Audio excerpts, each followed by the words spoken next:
A very good morning and welcome to the Breakfast News on Rajya Sabha Television. I am Aishwarya Kapoor with you. Well, Pakistan's ISI may be behind the Kanpur train mishap. Now, Bihar police has claimed this and it has also sought a probe by the IBN RAW. All the details on that big story and much more in this bulletin, starting with the headlines. Last year, filing of nominations in Punjab and Goa, formal announcement on a Samajwadi Party Congress alliance in Uttar Pradesh likely today. RBI Governor to brief a parliamentary panel on demonetization impact and steps taken to ease cash crunch. Congress to gherao RBI officers across the country to protest note ban. Two dead in violent protests in South 24 Parganas in West Bengal. Villagers are protesting alleged forced land acquisition for construction of a power grid substation. Nigerian Air Force bombs a refugee camp by mistake. More than 100 killed and several aid workers wounded.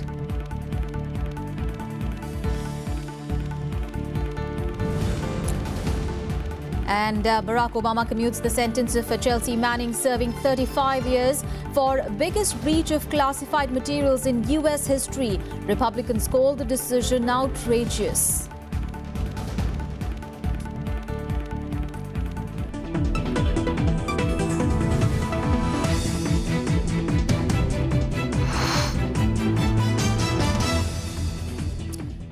First up, news on all the elections in 5 states. Well, a team of Election Commission officials headed by Chief Election Commissioner Naseem Zaidi will be in Dehradun today to review poll preparedness in Uttarakhand. Well, during their 2-day visit, the CEC and ECs will meet administration in charge and the officers for the enforcement agencies. The commission will also meet representatives of political parties. Well, the state will have a single phase of polling on 15th of February.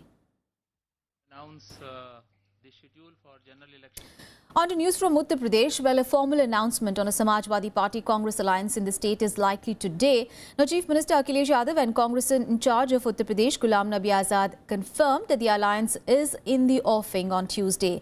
But the declaration comes a day after the Election Commission granted the cycle symbol to the Akhilesh-led Samajwadi Party faction. Meanwhile, in a related development, Samajwadi Party's Ram Gopal Yadav filed a caveat in the Supreme Court, which has said that the court should not pass any order on the matter of the party symbol without hearing Chief Minister Akhilesh Yadav's group. A day after he was acknowledged as the true claimant of the Samajwadi Party's bicycle symbol, Uttar Pradesh Chief Minister Akhilesh Yadav announced that an alliance with the Congress will be formalized soon. He also clarified that he'll take Samajwadi Party patriarch Mulayam Singh Yadav along in every decision of the party. Late on Monday night, Akhilesh met his father and tweeted 3 pictures of them together with the message, "Cycle chalti jayegi, aage badhti jayegi." Meanwhile, ending all speculation, Congress leader Ghulam Nabi Azad confirmed that his party will fight the Uttar Pradesh Assembly elections under the leadership of Akhilesh Yadav. At the moment, at this point of time, I am just confirming that the alliance between Samajwadi Party under the leadership of Mr. Akhilesh Singh and Congress Party is going to be there. With Western UP going to polls in the first 2 phases on February 11th and 15th, both parties will now have to race against time to finalize seat sharing arrangements. Mulayam Singh Yadav is also believed to have given Akhilesh a list of 38 candidates that excludes his younger brother, Shivpal Singh. Kruti Mishra, Rajya Sabha TV. Well, let's listen into more political reactions on the SP Congress alliance in Uttar Pradesh. CM candidature, naturally, if 2 parties have come together and they both had different CM candidates, you can't have 2 candidates, two candidates as CM. So I would like to gracefully withdraw from it. The biggest beneficiary will be UP itself, because we would be in a position to defeat communal forces, and I don't think the people by and large of Uttar Pradesh wants communal forces to be there. गठबंधन हो के ना हो, Bharatiya Janata party बाकी दलों से कहीं आगे है। विकास के एजेंडा को लेकर के, भारत की प्रभुसत्ता को लेकर के, उत्तर प्रदेश को भ्रष्टाचार से मुक्त कराने के एजेंडा को लेकर के भारतीय जनता पार्टी ही बाकी दलों की अपेक्षा लोगों को वो सब इस समय उपलब्ध करवा सकती है। कांग्रेस और समाजवादी मिल गए, कोई बड़ा न्यूज है क्या, नया न्यूज है क्या? स्वाभाविक है, it's a natural alliance of the people who are rejected and dejected and we made a new combination. और वेंकैया नायडू ने कहा है कि कांग्रेस और समाजवादी पार्टी का अलायंस है वो रिजेक्टेड लोगों का अलायंस होगा, अगर होगा तो। ये वेंकैया की मानसिकता है, अब उनकी दूसरे की बात हम क्या करें। I think both are politically bankrupt parties. They have cheated the people of the country. Congress is responsible for all the corruption of this country. Meanwhile, the BJP has filed a complaint with the Election Commission against the Congress over remarks made by Rahul Gandhi. Well, the BJP has sought a freezing of the Congress's party symbol and de-recognition of the party. Well, the party has alleged that Rahul Gandhi violated the Model Code of Conduct during the Jan Vedna Sammelan that was held on 11th of January by linking the party's symbol, the hand, with various religious figures. Well, a BJP delegation of Union Ministers Prakash Javadekar, Mukhtar Abbas Naqvi and various office bearers lodged a complaint at the Election Commission on Tuesday. Well, the party has accused the Congress of raising communal tension and seeking votes on the basis of religion. Meanwhile, reacting to the BJP's complaint, Rahul Gandhi took to Twitter and asked the BJP not to be scared. Congress party के राहुल गांधी ने जिस तरह का बयान दिया वो शुद्ध रूप से पूरे के पूरे चुनाव में सांप्रदायिक फिजा घोलने की, सांप्रदायिक हवा घोलने की साजिश और षड्यंत्र है। और हमने मांग की है कि चुनाव आयोग इस पे तत्काल, जहां पर एक तरफ ये करप्ट प्रैक्टिसेस का केस बनता है, वहीं दूसरी ओर स्पष्ट रूप से आदर्श चुनाव आचार संहिता का भी उल्लंघन है और इस पे चुनाव आयोग को कड़े से कड़े कदम और कार्रवाई की जाती है। ये मजहब का भी अपमान है, मजहब का उपयोग है राजनीति के लिए और महापुरुषों का अपमान है और इसलिए इस पर कड़ी कार्रवाई की हमने मांग की है।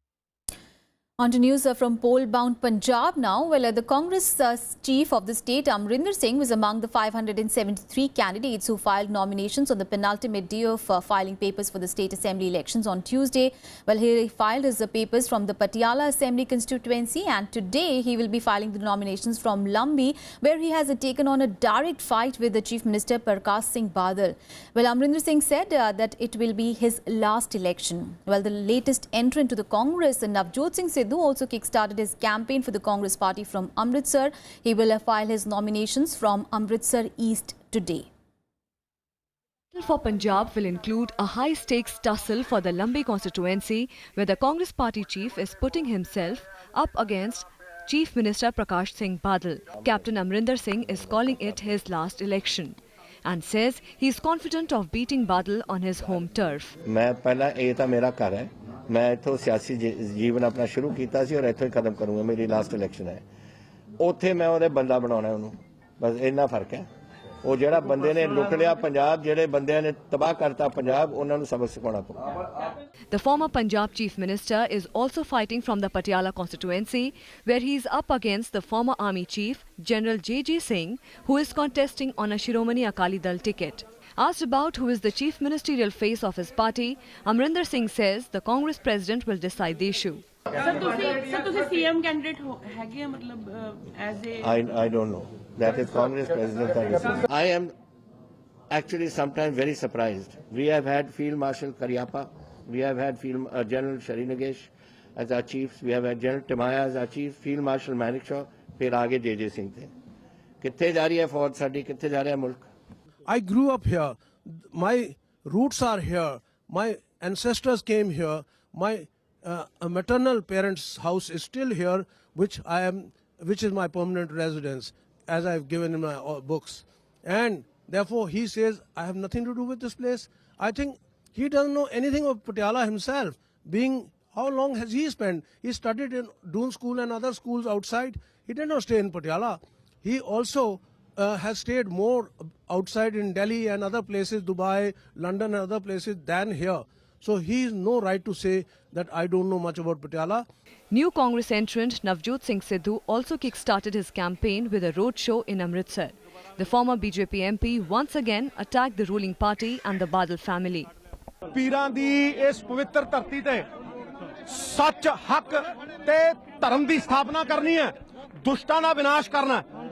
ਤੇ ਉਹਨਾਂ ਦਾ ਗਲਾਮਾ ਫੜ ਕੇ ਝੰਜੋੜ ਕੇ ਉਹਨੂੰ ਕਹਿੰਦਾ ਸਾਡਾ ਹੱਕ ਪੰਜਾਬ ਦਾ ਹੱਕ ਗੱਲ ਲੜਾਈ ਪੰਜਾਬ ਦੀ ਹੈ ਜਿਤਾਉਣਾ ਪੰਜਾਬ ਨੂੰ ਹੈ ਹਰ ਪੰਜਾਬੀ ਨੂੰ ਹੈ ਤੇ ਪੰਜਾਬੀਅਤ ਨੂੰ ਹੈ ਆਪਸੀ ਭਾਈਚਾਰੇ ਨੂੰ ਹੈ ਏਕਾ ਕਰਨਾ ਹੈ ਕਾਂਗਰਸ ਇਕੱਠੀ ਕਰਨੀ ਹੈ ਜੇ ਕਾਂਗਰਸ ਇਕੱਠੀ ਹੋਗੀ ਕਿ ਸੁਣ ਬਣ ਗਈ ਸਮਝ ਲਓ Wednesday is the last day for filing nominations in Punjab. The state goes to elections for the 117 assembly seats on February 4th. Bureau Report, Rajya Sabha TV.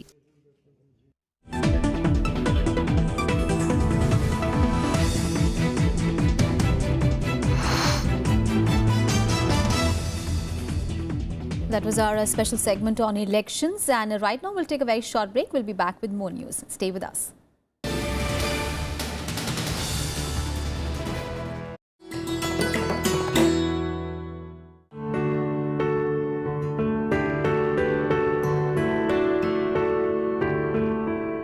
Down the ages, jewellery has been the pride of the Indian culture. In the Harappan period, it attained perfection in flattened gold bands. From the modern period came the exquisite gold brooches. Many ornaments were an extension of religious practices, like the Gauri Shankaram Rudraksh necklace worn by the temple priest. Rings with lids preserved the taweez that held secret messages and sometimes even poison.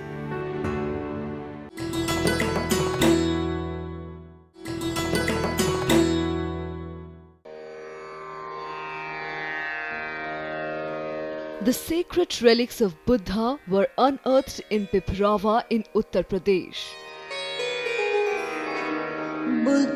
Buddhist monks from all over the world visit the National Museum to pay their respects. These charred bone fragments of Buddha are housed in the gold canopy gifted by the royal family of Thailand.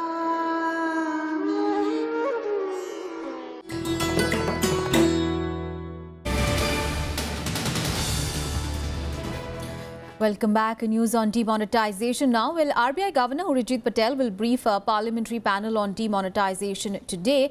Well, Urjit Patel is expected to explain the impact of note ban on the economy and the steps taken by the RBI to deal with the cash crunch. Now, representatives of the Finance Ministry and representatives of banks, including the State Bank of India, are scheduled to be present at the meeting. Well, the parliamentary panel is headed by the Congress leader and former Union Minister Veerappa Moily. Meanwhile, hitting out the centre for its failure to restore money supply now post-demonetization, the Congress party has said that it will gherav the Reserve Bank of India in Delhi and 25 of its offices across the country today. The gherav will be led by senior party leaders, including AICC General Secretaries, CWC members, PCC presidents as well as the CLP leaders. Now, Deputy Leader of the party in Rajya Sabha, Anand Sharma, will lead the protest in Delhi, while the party's chief spokesperson Randeep Surjewala will do the same at the RBI headquarters in Mumbai. Indian National Trade Union Congress Chief N. Sajiva Reddy will lead the protest in Kolkata, while former Home Minister Sushil Kumar Shinde will do so in Ahmedabad. Well, a decision in this matter was taken by the party at the Jan Vedana Sammelan, which was presided by Party Vice President Rahul Gandhi last week. Considering the insurmountable loss to the economy, job losses across the country, loss in businesses and trades, Congress party, as pointed out by Congress Vice President Shri Rahul Gandhi on the 11th of January in the Jan Vedana Sammelan, has decided to gherav the RBI offices across India, demanding a fixation of responsibility for mess of demonetization, demanding immediate withdrawal of restrictions for people to withdraw their own hard-earned money from their bank accounts, as also demanding that the fiscal autonomy of a great institution like Reserve Bank of India, which is currently being held captive by Modi government, be restored. However, some good news for India, where Indian economy has been projected to grow by 7.7% in fiscal 2017. While the United Nations World Economic Situation and Prospect, or the WESP 2017 report, has claimed that Indian economy is projected to grow by 7.7% in fiscal 2017 and 7.6% in 2018, benefiting from strong private consumption. Well, the report says in India, investment demand is expected to slightly pick up, helped by monetary easing, government efforts towards infrastructure investments and public-private partnerships, and the implementation of domestic reforms such as the introduction of the Goods and Services Tax Bill. It added that the GST reform constitutes a major change by establishing a new uniform tax rate. Well, this report comes just a day after the International Monetary Fund had cut India's growth rate for the current fiscal year to 6.6% from its previous estimate of 7.6% due to demonetization. And the World Bank also had deaccelerated India's GDP growth to 7% from its previous estimate of 7.6%, citing the impact of demonetization. On to some other news now. Well, Prime Minister Narendra Modi on Tuesday asked Pakistan to stay away from terror activities if it wants good relations with India. Well, he was speaking at the inauguration of the second edition of the Raisina Dialogue, where he talked of the importance of security and his dream of a well-integrated neighborhood. Now, referring to the Sino-Indian ties, the Prime Minister said that it was not unnatural for two large neighbours to have some differences, but both sides should show sensitivity and respect for each other's core concerns and interests. On ties with Pakistan, Modi also said that the path of peace has to be Pakistan's journey as well, and that India's stand in delinking terrorism from religion and rejecting artificial distinction between good and bad terrorism are now a global talking point. My vision for our neighborhood puts a premium on peaceful and harmonious ties with the entire South Asia.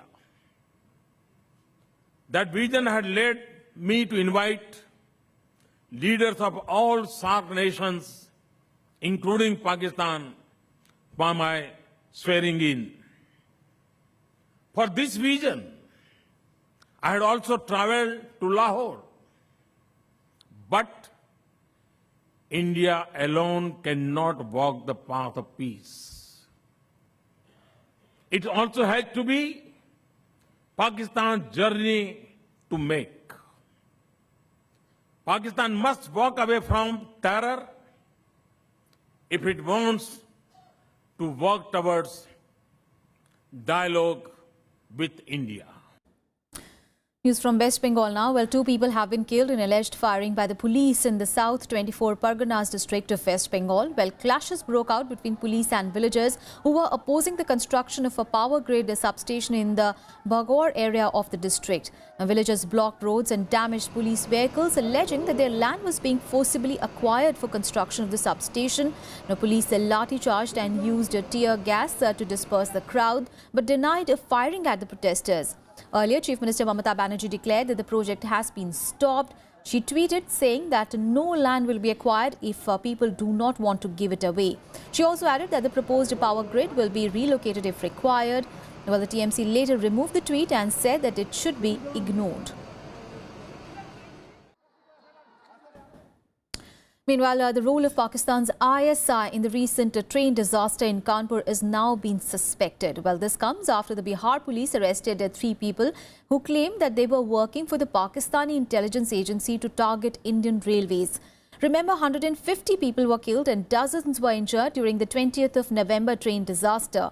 Well, during the interrogation, the police also claimed that the trio confessed to having been paid 3 lakh rupees each for planting a bomb on the railway tracks in Bihar on 1st of October last year to cause an accident. Well, the police added that the suspects are involved in more than a dozen criminal cases. Police further said that they might be connected with the Kanpur train accident, as they were given multiple targets by their handlers to cause a derailment of trains by planting explosives. Well, the Railway Ministry has sought the details of the probe report. जो अन्य खुफिया एजेंसियां उनसे हम लोग मदद ले रहे हैं, इसमें सीमा पार के जो कुछ जो एजेंसियां की भी इसके अंदर में संलिप्तता सामने आई है, तो उस संबंध में जो है सभी मामले जो है अभी अनुसंधान अंतर्गत हैं, जिस पर आगे अनुसंधान किया जाएगा और जो संपूर्ण मामला जो है इसके जो अन्य इससे जुड़े हुए मामले हैं उस संबंध में भी जो है आगे अनुसंधान करके उसका भी उत्पेदन किया जाएगा। All right, let's get to the weather update. And the cold wave has tightened its grip across parts of North India, with most of Himachal Pradesh and the Kashmir Valley receiving snowfall and rain. In the national capital, the minimum temperature settled at 6 degrees Celsius on Tuesday. Many trains are running late due to the dense fog. The Met Office has forecast cloudy skies for today, while the maximum and the minimum temperatures are likely to hover around 18 and 5 degrees Celsius. Meanwhile, the Kashmir Valley remains cut off from the rest of the country as intermittent snowfall continues for the third day today, hampering efforts to restore the Srinagar-Jammu National Highway. Flight services have also been hit. All the stranded vehicles have been moved to the safer places along the highway. Meanwhile, Kashmir University also suspended classes till 29th of January, besides postponing the examinations that have been scheduled for the next 2 days. In Himachal Pradesh, biting cold wave conditions further intensified as mercury dropped by a few notches and high-altitude areas froze under the sub-zero temperatures. 2 tourists from Delhi who had come to Shimla to enjoy the snow died yesterday. Now, the Met Department has predicted more snowfall and rain in the next 24 hours. Meanwhile, cold wave conditions also further continue in Odisha, Rajasthan, Punjab and Haryana as well. Bhubaneswar recorded a minimum temperature of 13.4 degrees Celsius, while Churu in Rajasthan recorded a low of 0.8 degrees Celsius. Now, Haryana government has also extended the holidays in all government and private primary schools in the state by 2 days. कल से शाम से बर्फबारी हो रही है और रास्ता बंद है और हमारे यहाँ पर जो बफरियाज और सुरनकोट की तरफ जाती है रोड ये बंद है बिल्कुल और बिजली के खंभे गिर चुके हैं। हमारी कल से लाइट भी बंद है। ये बर्फ गिरने से हमारा लेह में खासकर किसानों बहुत खुश मौका महसूस हो रहा है कि पहले यहाँ भी 2-3 बार हमने पूजा किया कि यहाँ बर्फ नहीं गिरा है। आज हमारा पूरा किसान बहुत खुश है कि आज लेह में बर्फ गिर रहा है। फर्स्ट टाइम हमने स्नो गिरता हुआ देखा है। ये बिल्कुल एकदम out of the world experience है। देख रहे हैं कि डल लेक भी जम गई है और चारों तरफ सब कुछ सफ़ेद सफ़ेद हो रखा है। पेड़ों पर बिल्कुल एकदम बर्फ फ्लावर की तरह टंगा हुआ है और रास्ते में भी काफ़ी ज़्यादा वाइट कारपेट की तरह बिछा हुआ है। तो ये out of the world experience है। हमें तो यहाँ आकर बहुत अच्छा लगा। विंड्स हैं, नॉर्थ वेस्टर्ली विंड्स आ रही हैं जो हमारे मैदानी क्षेत्रों में आ रही हैं, जो कि राजस्थान में पहुंच रही हैं, पंजाब, हरियाणा और यूपी तक कवर कर रही हैं। इसकी वजह से जो बर्फीली हवाएं हैं वो हमारे रीजन में पहुंच रही हैं और टेम्परेचर में गिरावट हुई है। जो आप जिसे आप बोल रहे हैं कि कोल्ड वेव कंडीशन चल रही है वो फॉर्म हुई है। तो तापमान में गिरावट उन हवाओं की वजह से हुई है जो कि आपकी बर्फबारी की वजह से पहाड़ी एरिया से आ रही हैं। And right now we'll take a very short break. Up next we have all the international and sports news. Stay with us.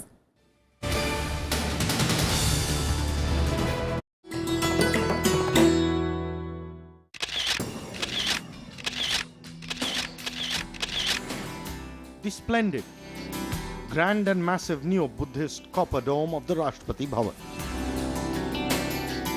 It gets its influence from stupa at Sanchi. The dome is more than twice the height of the rest of the building. The reinforced concrete shell of the outer dome began to be formed during the beginning of 1929. The last stone of the dome was laid on April 6, 1929.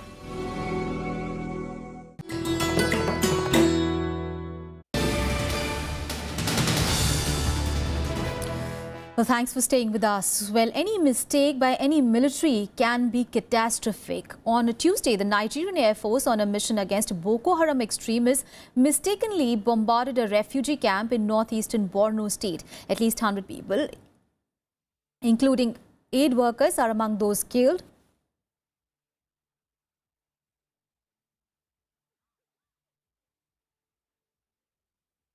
Late morning today,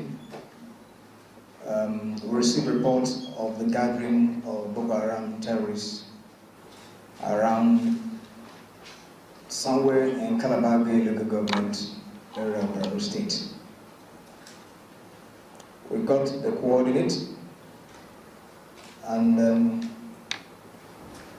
I directed that the air should go to address the problem. Unfortunately, the strike was conducted, but it turned out that the locals somewhere in Iran were affected. These are results of the fog of war. It's unfortunate.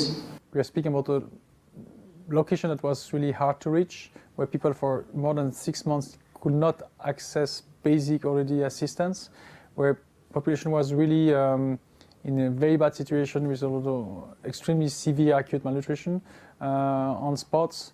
And now on top of that, now we have these mass casualties with these massive, casualties due to a direct bombing of a highly populated area. So it's really like the worst you can imagine in terms of situation.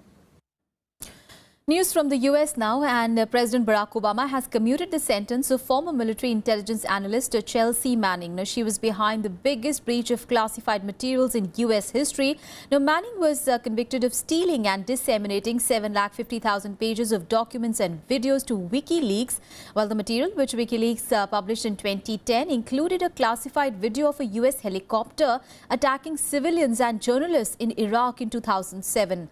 Well labeled a collateral murder, the film drew criticism from human rights activists. Well, Manning was found guilty of 20 out of 22 possible charges, but was not convicted of the most serious one, aiding the enemy.